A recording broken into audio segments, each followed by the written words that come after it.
office, you can call your next witness. Thank you. I call Rosie Rivera as a witness. Do you please raise your right hand, ma'am? Do you solemnly swear the testimony you're about to give will be the truth, the whole truth, and nothing but the truth? Yes, I do. Thank you. Please state and spell your name for the record. Rosie, Rosie, Rivera, Rivera. Thank you. And Ms. Rivera, where are you right now? Benton City, Washington. Great. Thank you. At Do you have home. any... At home. Perfect. Thank you. Do you have any written materials in front of you? I have one, sorry. Do you have any written materials in front of you? Yes, I do have it in my computer. Okay. Is it up on the screen? I'm asking because if you have any written materials, whether it's documents on your desk or something up on your computer screen, if you could set those aside. The goal is that people testify from memory versus what's written down. Okay. Thank you. All right. Thank you, Ms. Rivera. Mr. Blois, your witness. Okay. So, Rosie, I do have a few questions for you. And the first one is going to be, are you a DSHS certified interpreter here in Washington State? Yes, I am. And for how long have you covered LNI appointments? Since 2000. Can you repeat that, please? Since the year 2000. Thanks. Next question for you is, did you used to have enough appointments to support yourself and your family before this implementation? The implementation of the online scheduling system. Sorry about that. Yes, I did. Okay.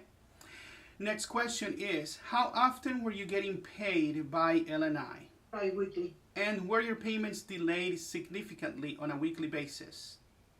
On a frequent basis? No. Okay. Next question for you is, how did you used to get appointments before the implementation of the online scheduling system? I used to contract with several different agencies. Then I became an independent interpreter, and I started billing LNI in my own, and I was be able to continue having appointment and from other interpreters and the agencies, so I was continue working. Thanks. Next question is, on average, how many working hours did you used to have on a weekly basis? From 35 to 48 hours a week. Thanks. Next question is, are you signed up with Interpreting Works to receive appointments from the scheduling system? Yes. Next question is, when did you start receiving appointments from Interpreting Works? I started receiving appointments in early June of this year. Okay.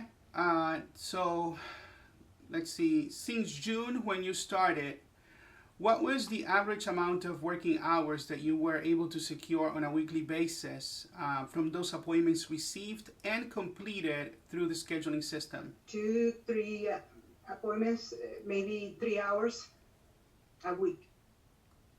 Did you say 3 hours weekly? 2 to 3 hours per week, yes. Thanks. The next question is, did you get paid on time for the appointments that you completed? No. Okay. Next question is, how long did you have unpaid invoices from Interpreting Works? I still have unpaid invoices from June of this year. Did you say since June, earlier this year? Yes, since June. Thank you.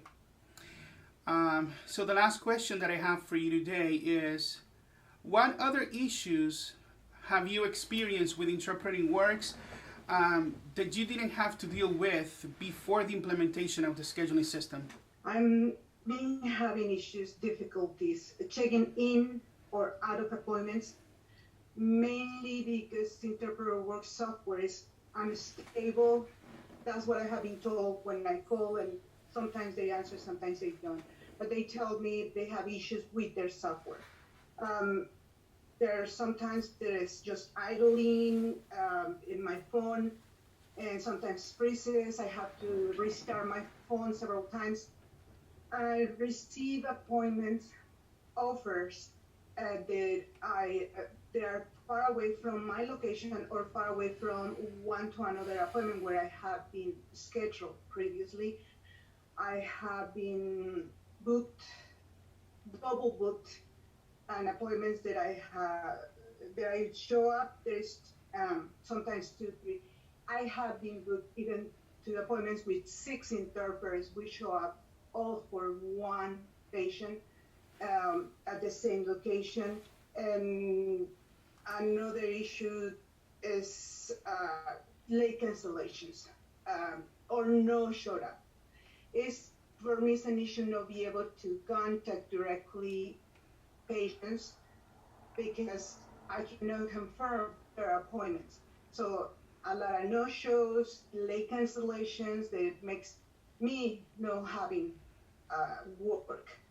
Another issue that I had is the other day I was in a surgery appointment, and the surgery was taking longer than expected, which is nothing new. And I was starting with this new system, so I tried to call several times. Finally, the person that answered and for interpreter was Marisa Gilio, and she instructed me to go and talk to the surgeon and let him know that I have to keep going, that I had another appointment. When I heard that, I couldn't believe it, but I told her that I was not going to do that. So she said, okay, then go and talk to the nurses and tell them that they schedule that appointment from this time to this time, and my time is important and I have to get going. I mentioned again that I wasn't feeling comfortable doing that, so I wasn't going to do that. So she said, okay, then go and talk to the secretaries and let them know that you have another appointment, that you have to leave soon. I told her that the reason that I was calling is to have her or someone helping me, to delay the appointment or delay the help for the next appointment, that I want someone to take care of it. If I would have been my own, like I did before, I would have be calling other interpreters. I would have tried to fill out the appointment that I had afterwards, and not just wasting time on that subject. Whenever I have had a similar situation before, I had fixed it and not having to go to the providers or telling the providers what they need or don't need to do. So it was a big issue for me, and I don't believe that is a professional way to go. If I was to do it again, I probably wouldn't call directly. I probably would just call an interpreter. But I guess with the system, I cannot do such a thing. Okay, no more questions. Thank you, Mr. Younglove. Thank you, Ms. Rivera. I just have a few questions. When did you first become aware that L&I was planning on changing the scheduling system? I was notified probably 3 years ago that they were planning to switch the system, that they weren't sure. I'm not sure exactly the wording, but some along the way there were options. There were options that leave it like along the way it was. There would be a new system implemented, or it would be a dual system, which about 3 years ago, I don't remember exactly, but that is the idea that I have from them. Okay. And were you looking at the L&I website updates on the new system during 2018 and 2019, for example? I signed up for the newsletter, which I normally receive, and I receive a lot of information, updates for even companies to set up new information for workers, accidents that happens, new coming up, new implementations for different systems, either new safety regulations, or I'm trying to think words. I read in different announcements from the newsletter, but if I remember correctly, since 3 years ago, which is 2018, about 2018, probably see less than half a dozen about the new implementation, if that much. I don't want to say 6, but probably 4. I don't know. I cannot be sure. And it's just saying it's coming up, and never say nothing until the very last moment, which I had 30 days, about 30 days before March. So it could have been February, no, March, then for May to be the implementation. So, go ahead, sorry. Was the newsletter you're referring to, was that a publication by L&I? You know, I cannot tell you that for sure. Well, I won't be designed. But I received two different, the newsletter for everybody, for the public, for everybody. Or I receive also sometimes notification from L&I directors, but those messages from L&I directors were more than anything for the credits that we need to keep up with, and because before 2000 we didn't have credits. As a matter of fact, we didn't have to have any credits till 2000, what it was, 10, 12. Sorry. So those were mainly what I received from L&I. So Not many for the new implementation. Sorry. So I want to make sure I understand your testimony, but I had understood you to say that, you know, you don't recall the number, but it was something, or maybe 4 to 6 updates that you got that pertain to L&I's implementation of the new scheduling system. Is that correct? Yeah. And those were during 2018 and 2019, for example. I would say 2018 to 2021. Okay. During that period? Yes. 2018 to 2021. Yes. And did you provide any input to L&I about the new scheduling system, either to their steering committee or any other work group? I did mention, I don't remember to whom, but I did reply to some of the things that I didn't like. I don't remember who I replied, but I did. Do you recall about when you may have done that? I can't tell you for sure. 2020, no, being absolutely sure. Could that have been in early 2020, before November? Could be, yes. I believe you testified that you had signed up for interpreter's work. I don't remember when I signed up for Interpreter Works exactly. Was signing up because it was. You want me to try to see dates on my internet?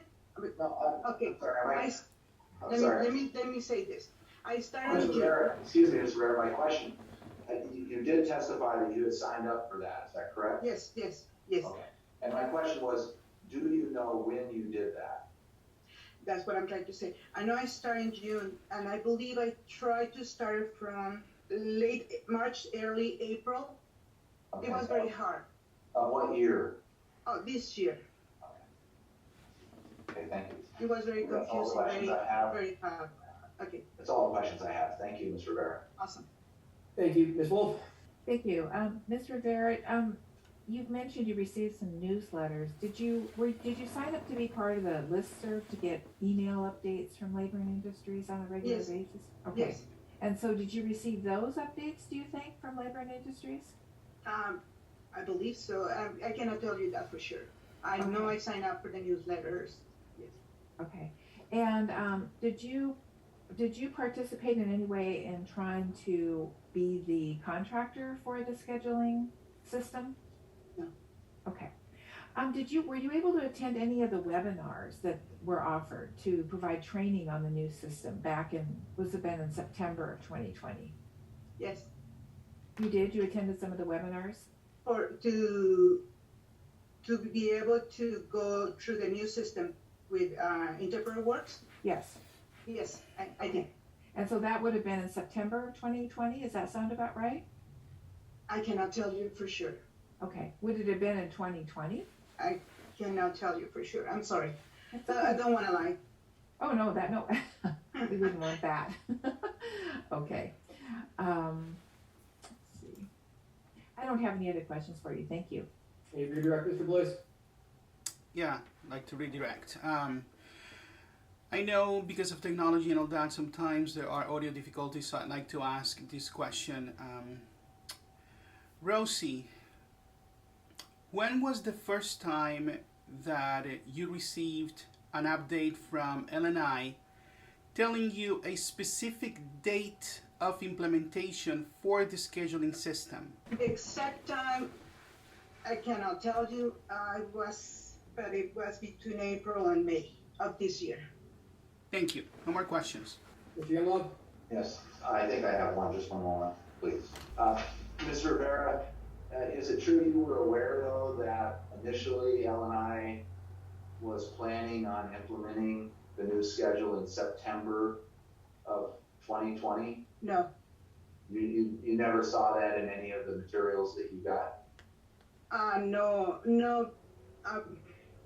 I cannot remember, but if I would have been aware that it was changing, and I wasn't aware it was changing. It was a surprise when I learned this in April or May. I was shocked. That's what I'm saying. No, Had you expected it to be earlier than that?